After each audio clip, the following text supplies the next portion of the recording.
Tonight's been your third week of unpaid overtime. Your boss has been on vacation, and unfortunately, you've been tasked with holding down the fort. The gray office walls seem to close in as you tack away on the keyboard. An hour more of this, and you're sure your brain will melt before the ice cubes in your iced coffee.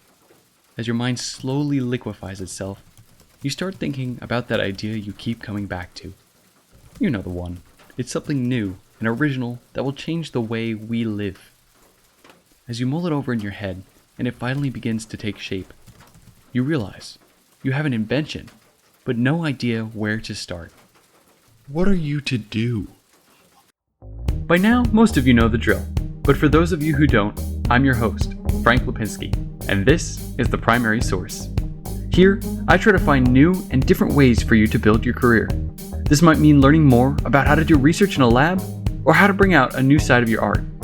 Whatever it is, it's something straight from you, the real primary source. Though I myself haven't invented anything, there's someone I know who has a near encyclopedic knowledge of this field, Brian Freed. A serial inventor and invention consultant, Brian has a knack for invention. He's gone on to have many products featured on QVC and has made many appearances on Food Network, CBS News, VH1, and more. He's been recipient of the Innovative of the Year on Long Island Award and is the Chief Executive of the United Inventors Association. Brian has had a long and successful career in the inventing sphere, and I'd like to share his story with you. Dreamers, aspiring entrepreneurs, and thinkers, tonight's episode is for you. Brian, if you could you give a little bit of a background about yourself, how you started inventing, and what sparked that interest for you? Sure. Well, I'm an inventor. I have a bunch of products that I've licensed and manufactured, and I also help other inventors with their products if they're interested in licensing or manufacturing and going into their own business. I've also authored a couple books. I've hosted a radio show back in the day, and on a daily basis, I'm looking at new products and helping inventors get their products to market somehow or another. And many times I'm looking at products and I'm evaluating them with inventors, and most of the time I make them realize that maybe they should move on to their next idea, which isn't a terrible thing. So that's what I've been pretty active with, Frank. Well, thank you. What are some of the problems you usually see with beginning inventors? I would say that one of the main things is that inventors are searching for their idea online. Like it's important to do a patent search, or at least to do an online search. I know you could go to the stores, and many inventors go to Walmart and they look and they're looking around and they don't see their product on a shelf, and they're thinking that it's not out there. There's a little bit more than Walmart to look at. So a good start is to look online, and when you're searching, put in descriptive words in the search bar and see what comes up. I know there's a lot of web links that come up, but you have an option to click on images. Click on images and do a visual search to see if what you're thinking about or what you're visualizing in your brain looks like what's out there. And if it's similar, that's okay. Let's see if maybe yours is enough of a difference. But if you're hitting it right on, then move on to your next idea. Or maybe you want to make it, or you might want to buy it, put your name on it and sell it, because you're not going to be able to get a patent. As long as you're not infringing on somebody else's intellectual property, you could still make it yourself. But the point is, Frank, that when you're doing that search with your eyes open. And what I mean by that is a lot of inventors, when they're coming up with something, you're so excited that what you're doing is you're closing your eyes and you're searching and you don't want to find it. And then you're 2, 3, 4, 5 steps down the line of the invention steps, and you didn't spend the time in the beginning to do that patent search, which is, or even the online search, which is very important. And you're like working on something that most likely might have some limited opportunity. So search with your eyes open and take your time and do your research. That's what, even when you come up with an idea, Frank, you're starting a new business, and any business requires some market research. So do yours. I'm guessing you've seen a lot of people just walk in with their eyes closed thinking, this product is perfect. This is like my baby. There's no way anyone else copied this. Are there any stories you'd like to share that demonstrate this kind of eyes closed mentality about it? Well, look, when you're coming up with an idea, you have a real emotional attachment to it. I know the feeling because it happens to me all the time. But you have to take a step back and say, you know what? Like I said before, this is a business. You got to treat it like a business, separate your emotion from the business side, and you'll be able to make better decisions. So, not picking on anybody particularly, but I could say that more times than none, there's people that just really need to spend the time and face the facts that there may be limited opportunity where they're finding something and they're hitting a brick wall, or they did come up with something unique and original, and there's possibility and you can move forward with it. But you really need to be realistic with your expectations. And if you're not sure about it, then ask other people. And you know what happens also, Frank? A lot of people ask their friends and family, and what do they have to lose? They have to lose to make you upset, and they don't want to make you upset. So when you go to them with an idea that you have, and you ask them, they're going to tell you it's fantastic because they don't want to hurt your feelings. You have the ones that'll always give you a hard time and might tell you straight out, blunt the truth, but for the most part, they don't want to hurt your feelings and they don't want to ruin the relationship with you. So they'll probably tell you that it's fantastic and wonderful and, you should keep going. But realistically, you might not, or you shouldn't. So the point that I was making is to find somebody like myself that's in the business and can give good feedback. And it's not based on my emotional opinion about it, but it's based on fact. Or ask people outside and have them sign a non-disclosure agreement, and that'll basically say that they don't have the right to talk about your idea to anyone without your permission. And like somebody asked me the other day, they had an idea for hair salons. So who better to ask than the people in hair salons? So go in there if you have a good relationship with it. Well, again, you don't want to really go to people that you know, but have them sign say, can I show you something? Sign this non-disclosure agreement if you don't mind. Hopefully you don't tell anybody about my idea, but let me show you what I have. And they say, I love it, I like it, I don't like it, and you can evaluate and do some real easy grassroots focus groups that way and getting people's opinions to see if it's something that's viable or not. Right. So just to jump back also, you had mentioned that there were steps to invention. In your school of thought, what would you say are those steps? Well, first is come up with the idea. After that, do your research. So do that online research. Very simple. Use Google, Yahoo, Bing. Just pick a couple of the search engines and search. You can also go on Google Patents. So when you're on Google, put in Google Patents, and Google Patent has a whole database, and you can put in descriptive words there. And you could see what type of patents are out in the market today or expired and are public domain. So you can make them, you just can't get a patent, and see what's out there. So you did the search, and then you're making a decision if you should move forward or not. Then what I like to do is have CAD drawing done if it's something that needs it, which is computer assisted drawing, like a 3D drawing. So they'll take my chicken scratch on a piece of paper, convert it into a computer drawing. And then I go and I do a prototype. So there's many places these days to get prototypes made, mostly out of some type of plastic. If it's made out of wood, then you can do it like a CNC machine can do. There's a lot of different places these days to get prototypes made. Or if it's something easy enough, you could take things apart and rip them up. Like my fingers have never been the same. When I had my daughter and I had all these toy products that I bought for her, there was a point where I started to rip them and take them apart because I was coming up with all these ideas, and she's like crying in front of me. What are you doing? I'm like, it's my next invention. But if it's easy enough to take things that exist out there and make your own prototype, then that's a good way to be able to make something and see as close as you could get to what you're thinking about. So we did the search, we did the CAD drawing or chicken scratch drawing to convert it into CAD.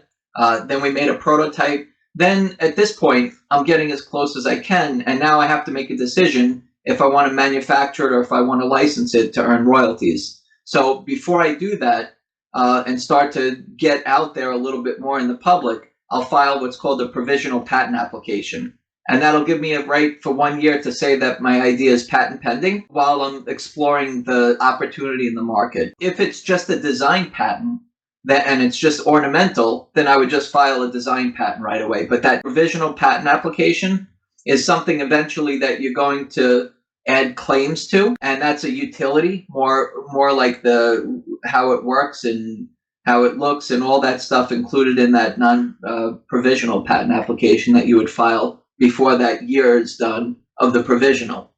So I get some sort of intellectual property protection like that, and then I'm back to either licensing or manufacturing. So licensing means that I'm going to find somebody who has product in the stores right now, like a product line, and I'm going to call them up and I'm going to ask them if they would like to take a look at my idea. And I think that mine would align nicely with their product line.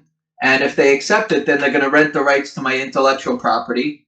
And every time and they're responsible for production, for manufacturing it, and they're also responsible for distribution. And every time one of them sells, they pay me a royalty. And then there's other inventors that they get to this point and they say, you know what? I'm ready to start my own business and I want to manufacture it. I want to distribute it, and I want to make a higher margin. It's just going to take a little more time if I'm not in that business to knock on doors and build it up and make a website and start to sell it, and Amazon and QVC and all these different distribution channels that you might knock on the doors to and see if you can get your product on the shelves. So many inventors, Frank, with one product, it's really difficult. It's not impossible, but it's difficult to get your product on the shelf with one SKU, with one product. That's why most of the time, like when I'm in front of buyers, they usually tell me, Brian, we love the product, but it would only fall in this one product in this category. It's better off to just add it to Joe Schmo's product line and earn a royalty. This way we can have it in our stores. So that's it. And then once you're done with that, guess what happens, Frank? You went through the process and those steps, you're probably going to do it again. You'll come up with something else.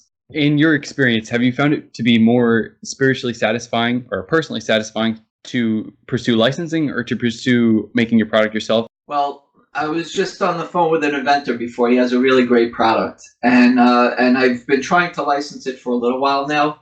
And I just told him, just right before this call, I said, you know what? Just because somebody didn't license it yet doesn't mean that your product sucks. It just means that it's not relative to what they're doing at that time. Maybe they have all their product launches for the year set.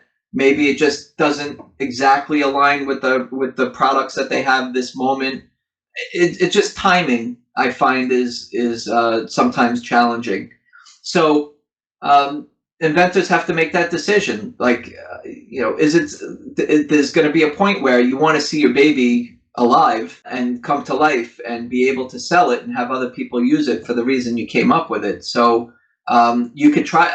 I'm a big fan of licensing. I mean, I love having a portfolio of products that I've licensed and other inventors that we've licensed together and earn royalties and do whatever I want. But at the same time, you manufacture, you have a learning curve. But once you get through that learning curve of what you're manufacturing, and then you're responsible for all the logistics of manufacturing, which is, it takes more time. So it's, manufacturing and it's shipping, warehousing, accounts receivable, accounts payable. Somebody uses a coupon in a store. Guess who's paying for it? The manufacturer, you. Returns. There's different certain windows of getting your delivery shipped within a certain window. Otherwise, they don't accept it or you get penalized. Like, there's a lot of things that go on, but it's more risk reward to be in your own business, and there's less risk and less reward licensing. But mostly it's like a turnkey where they already have the distribution and they have the manufacturing, and there's little risk to you, so you make a little less. But over the course of all the volume that your partner for licensing can do, ends up being hopefully good volume for you to earn nice royalties from. So it's similar in a way to day trading and investing for the long run. Each has pros and cons. Like anything in life, you have the road to the left and the road to the right. Like anything, you really have to weigh them out and what's best for you. And that's why, you know what, Frank, when I talk to an inventor, they're not sure what they want to do, whether they want to license or manufacture. And I get deeper with them. I find out about and I talk to them about their financials and what they're doing with their life and what time they have and expectations, and are they going to be up at night if they're able to do that, if they're going to be manufacturing overseas. Sometimes there's a big time difference, or I mean, there's a lot of variables to it. So I get into somebody's brain and understand who they are and what they're about and what they want to do and their goals, and I help them to make better decisions. You've been talking a lot about timing. How much time does inventing something take with each process, and how does that affect someone's life? Would you say that they could work a 9 to 5 job and invent on the side, or does it eventually shift so that the 9 to 5 job eventually becomes maybe a 9 to 12 job, or shorter and shorter until it really becomes the invention takes over, or you just stay with the 9 to 5 job and keep the invention more so on the side? You know what, Frank? Everybody's situation is different. Every product's different. Everybody's job to product is different. You know what I mean? So there's not like that perfect match. So I leave that answer wide open. Anything is possible. But there's certain people that I've spoken to that have quit their day job and are banking on their product and or their idea to start with. And I would say that it's much easier and less pressure if you were doing something and had some kind of bread and butter coming in and coming up with your idea. And maybe it takes a couple weeks longer or a couple months longer, but at least you're not putting yourself or your family in an uncomfortable position. Or maybe you have enough reserves, whatever it is. If you can keep what you have going and keep your invention going, then you can make a decision if at one point or another that you can convert into making it into your own full-time business. Now, just to shift that more towards you as a person, how did you really start off with inventing? Because you have a lot of experience with this, and you've been speaking a lot on how it has been. So I want to ask you about your case and what it's been like for you. What were some of your products? How did you really get started? How did that whole culminate? Well, I've always been interested in seeing how products work and just curious and always saying, you know what, maybe that could be a little different or better. And I remember like even when I was a teenager, I was doing that.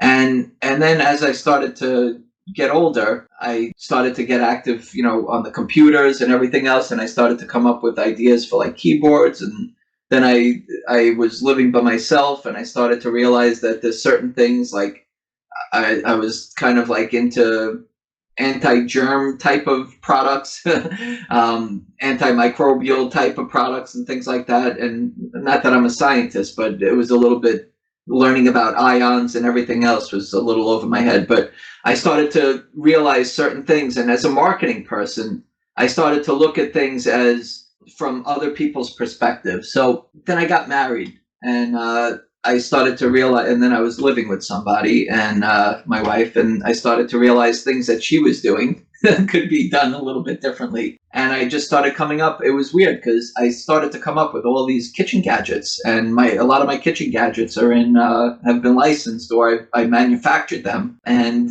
it's just been interesting. So I came up with different kitchen gadgets in the kitchen, and I came up with a bunch of baby products after I had my daughter Alana, and just continued and evolved. And then I started to come up with mass market retail ideas that are general merchandise type of products that could be for TV, as seen on TV, QVC type of home shopping channel type of products. So, I mean, that's how it evolved. I see things, I'm aware of them, and that's like, if you're an inventor or if you're somebody listening and you're starting to realize that there's things that you've come up with, that there's potential, and then you start to do something about it, and then you do it again and again and again, you just start to get into that zone of like, while you're doing things and seeing things and watching other people, you just start to come up with different things. And these times now you capture them, and now you go through the steps of what I went through earlier, and you just keep following those steps to see if you have something good or not, and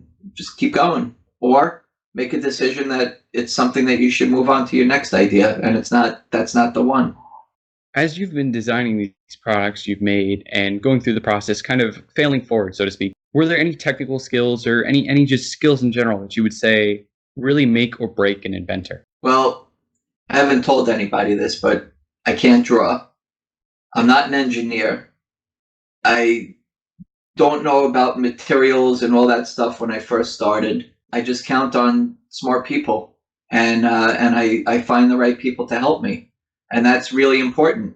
So what are my skills? I'm a marketing person and I'm nothing special. Like, you can walk around an airport and see things, and something will hit the spot with you that could be a potential winner.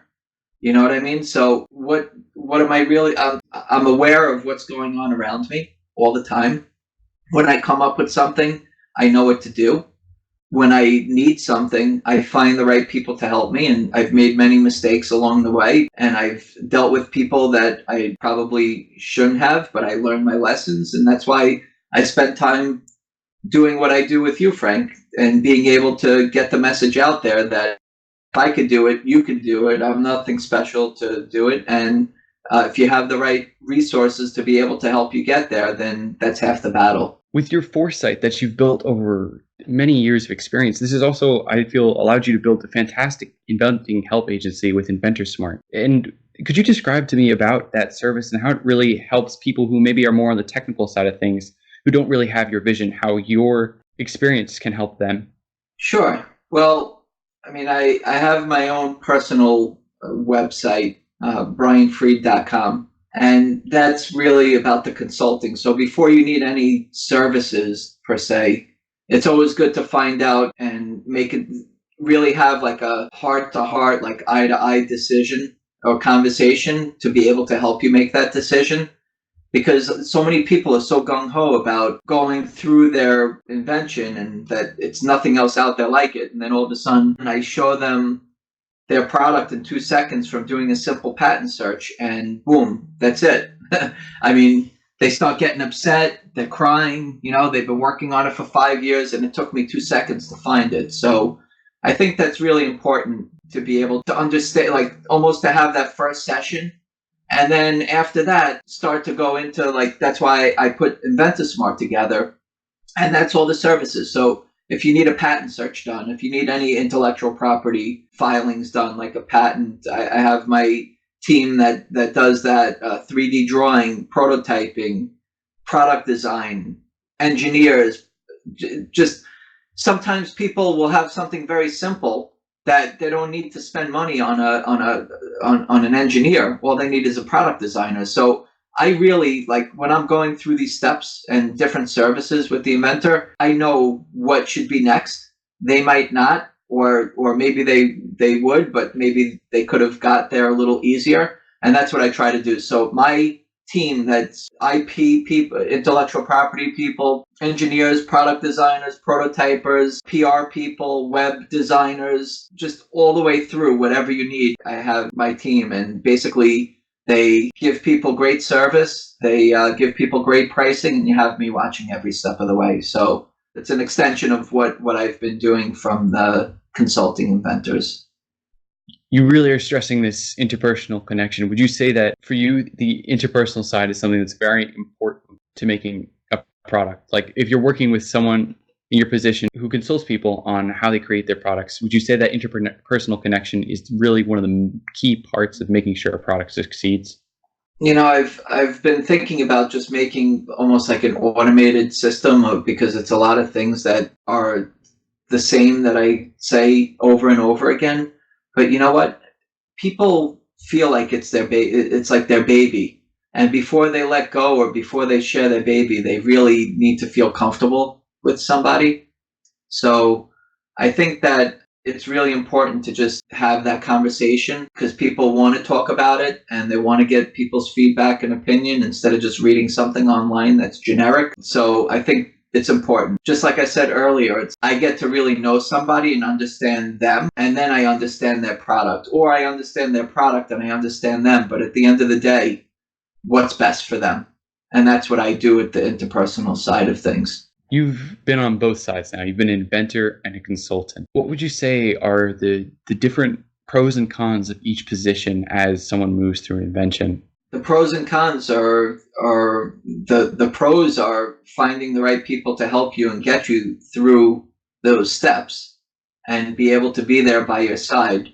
The cons are actual people that are going to different people or companies, and it doesn't matter what they have, they keep going with it. And it's important to me to understand the opportunity and what the potential is for the product before moving forward. So I mean, on that side, I can use what you're saying as pros and cons as do your research, do your due diligence, ask questions, ask for references. I think those are really important, Frank. Thank you. And how would you say each role has changed your perspective on inventing as a process in a whole? You know what makes me different, Frank? I've been there, done that, and I understand what an inventor goes through rather than just a salesperson that somebody would speak to.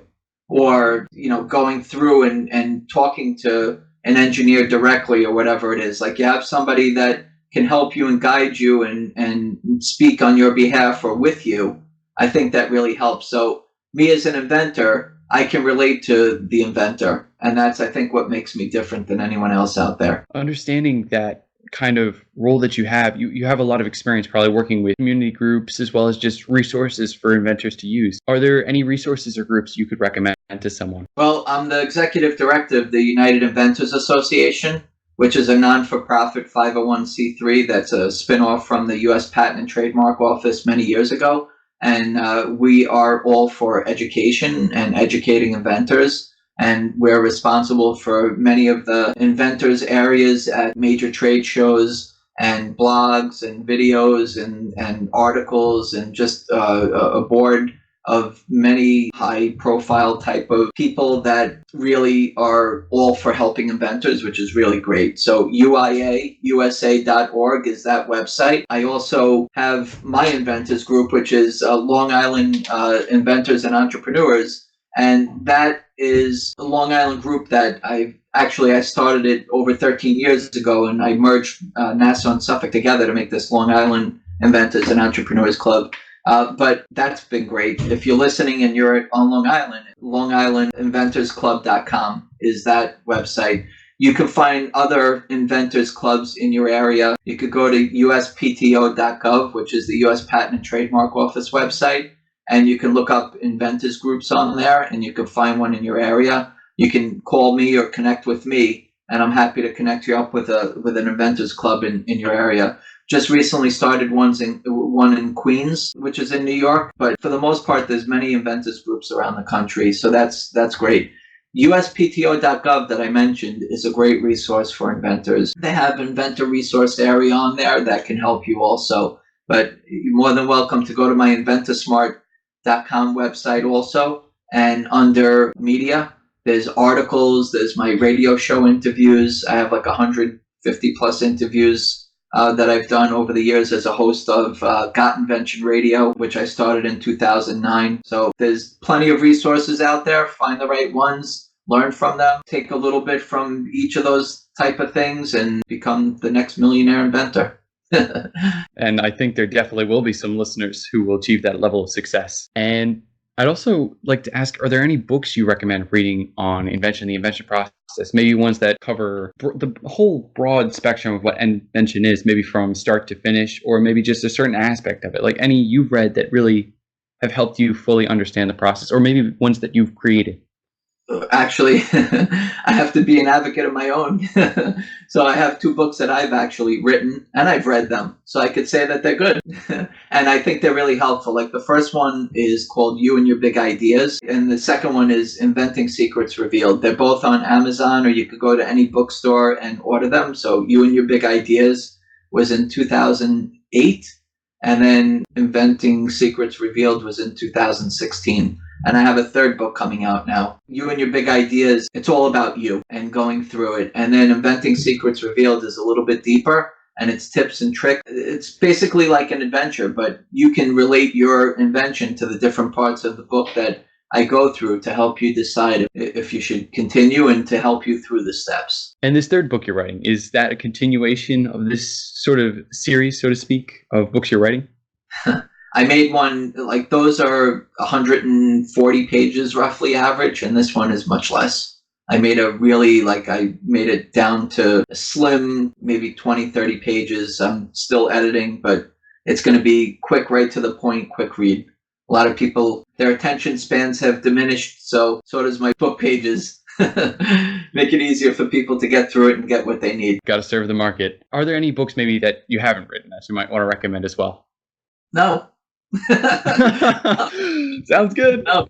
No, you know what makes mine different is that it's I'm an inventor. The first one, like I said, is all about you. It's not me pitching things and doing things, like it's to learn. And that's what I'm all about is like I've been through it and I want to help you. And through my books and my blogs and my radio show, articles, interviews, different things that I've been doing out there, that's really what it's all about. So I feel like I'm on a mission to get the word out to inventors that they could do it, but they also have to be realistic. And if they find something that isn't the one, then just wait, be patient until the next one comes around. You had mentioned that there's a lot of work that people have to put in. How important would you say self-study is? Or maybe not self-study per se, but just really pursuing this to going off just beyond, like, let's say you take a textbook to understand maybe the mechanics behind one of your products. Well, I would say just call me.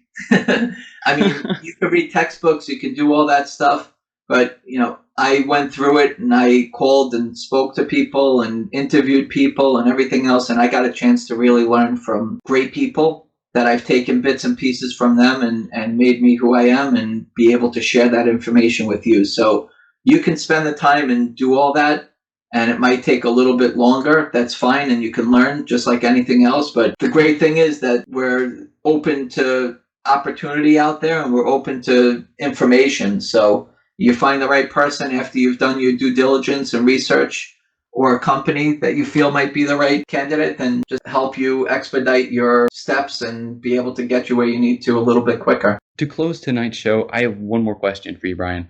Okay. How would you define personal success? Personal success for me, and you know what, it's I guess everybody has a different way or a different reason for inventing, for example, but for me, the best thing in the world is when I see my product on the shelf or somebody bought my product and they're using it for the same reason I came up with it. That's the coolest feeling. Like, oh my God, that's yours?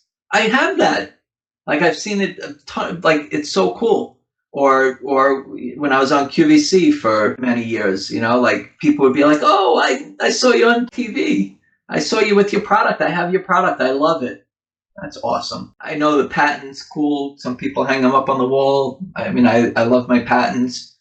I have like a dozen patents, and I have products on the market and things in different categories, and I've had products on TV. It's just cool knowing that people are buying it and using it. That's the best feeling. That is a fantastic definition. Thank you so much, Brian, and really thank you for your time tonight. Thank you, Frank, and keep on inventing. Will do. It was a pleasure having you on the podcast. And to all you listeners at home, thank you for your time as well. If you'd like to check out any of the material we've discussed, it's down below in the description.